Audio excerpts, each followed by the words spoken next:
ఓసారి కలిసి వెళ్ళండి ఫోన్లు చేస్తురట. ఎవరు?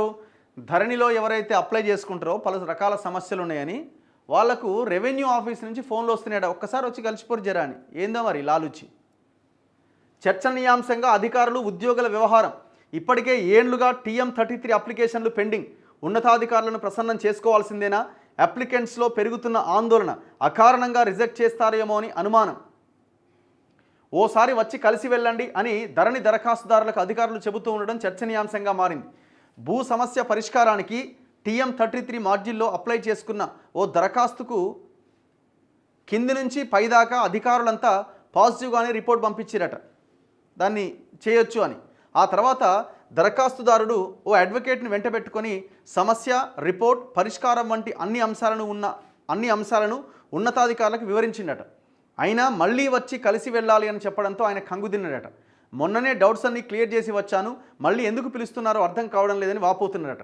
ఈ విషయం ఎవరికైనా చెబితే మరోసారి అప్లికేషన్ రిజెక్ట్ చేస్తారేమని భయపడుతున్నారట. పెద్దోళ్ళే ఇలా చేస్తే ఎవరికి చెప్పుకోవాలని ఆందోళన వ్యక్తం చేస్తున్నారట. మొత్తం పైసలకు అలవాటు పడ్డారు. ఎవరు చూస్తున్నాడు దీన్ని? నవీన్ మిట్టల్ చూస్తున్నాడు మొత్తం వ్యవహారం అంతా. పొంగులేటి శ్రీనివాసరెడ్డి మంత్రి. నేను చెప్పిన కదా, భూభారత్ ఎందుకు లేట్ అవుతుంది, ఆ గైడ్లైన్స్ ఎందుకు రూపొందిస్తలేరు? పంపకాలు పూర్తి కాలే.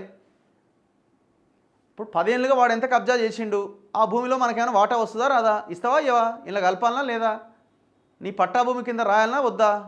గవర్నమెంట్ తీసుకోవాలన్నా? లేకపోతే నువ్వు నాకు 50% ఇస్తేనే అది ఓకే అవుతుంది ఈ భూభారతిలో, లేకపోతే కాదు. ఈ పంపకాలు జరుగుతున్నాయి ఇప్పుడు. పొంగులేటి శ్రీనివాసరెడ్డి ఆధ్వర్యంలో, నవీన్ మిట్టల్ ఆధ్వర్యంలో ఈ పంపకాల కార్యక్రమం జరుగుతున్నది. ఒకవైపునేమో పైసలు లేవు, ఆర్థిక లోటున్నది, రాష్ట్రాన్ని నడపలేకపోతున్నామని ముఖ్యమంత్రి చెప్తాడు.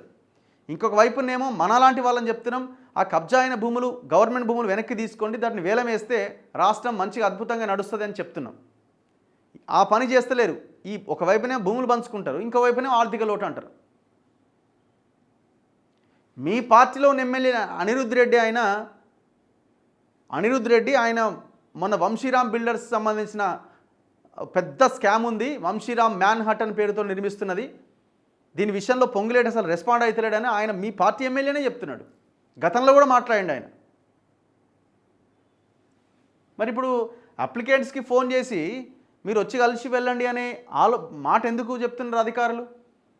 అది ఒకవేళ జెన్యూన్ అయితే అప్లికేషన్ దానికి యాక్సెప్ట్ చేయాలా, లేదా అందులో తప్పులు ఉన్నాయంటే రిజెక్ట్ చేయాలా? వచ్చి కలిసి వెళ్ళండి అనే మాట ఎందుకు వస్తున్నది?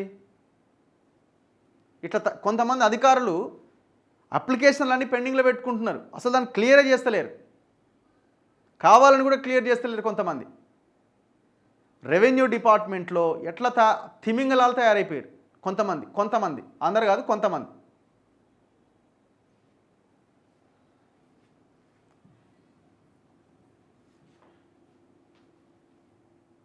వీళ్ళందరికీ బాసు పొంగులేటి శ్రీనివాసరెడ్డి, నవీన్ మిట్టల్. ఇగో అయితే ఇలాంటి ఫోన్లు చాలామందికి వస్తున్నట్టుగా చర్చ నడుస్తున్నదట. ప్రత్యక్షంగా ఉద్యోగులు అధికారులను కలిసి వెళ్ళాలి అన్న రిక్వెస్ట్లు, కొర్రీల వెనుక మతలబెంటో అనే అనుమానాలకు వ్యక్తమవుతున్నది. అన్ని డాక్యుమెంట్లు సరిగ్గా ఉన్నా ఏదో ఒకటి సరిగ్గా లేదంటూ కొర్రీలు పెట్టడమో, ఆఖరికి రిజెక్ట్ చేస్తే మళ్ళీ ఎంతకాలం తిరగాలి అన్న ఆందోళన దరఖాస్తుదారులను వెంటాడుతున్నది. ఎంత ఘోరం అంటే, అప్లికేషన్లు పెట్టుకుంటే ఆ అప్లికేషన్ సొమ్ము రిజెక్ట్ చేస్తే రీఫండ్ అవ్వాలి, ఆ డబ్బులు కూడా ఇస్తలేరు. పోయిన గవర్నమెంట్ హయాంలో ఇట్లా 4 సంవత్సరాలుగా ప్రభుత్వం దగ్గర పోగుబడ్డ అమౌంటే కొన్ని కోట్ల రూపాయలు ఉంది.